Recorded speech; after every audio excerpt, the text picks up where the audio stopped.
Matagal ko na pong gustong gawin to eh. So magta-try po tayo ng pepper steak today sa McDonald's. 2 pieces na pepper steak, meron po siyang egg, tapos isang cup ng rice, and of course yung coffee, yung brewed coffee.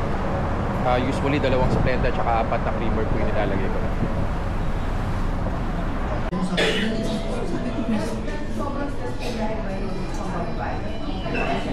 Hindi. Sa tawag nito, sa project na pakarami tayo. Tapos ako yung nag-message ako sa layas na ako. Sabi mo, pinisipan mo. Tapos ikaw tawag, alas kita sa isla, sila pupunta mo masukan ka.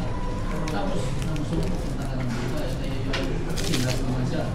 Talaga yan. Kaya hindi naman kailangan yun. Hindi naman mabatis lang yung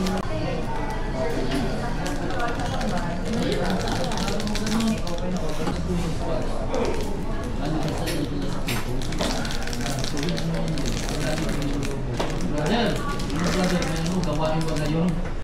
Kaya nakapokus sa akin talaga yung negosyo. Kasi yung negosyo na nagsabay na babae. Laging gusto ko wala na gano'n. Kaya na ganyan dito sa isla, ikaw lang.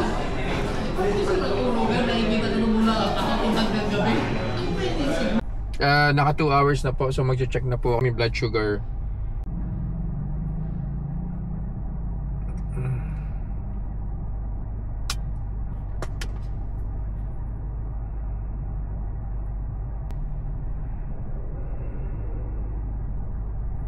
Mukhang di naman siya papasa.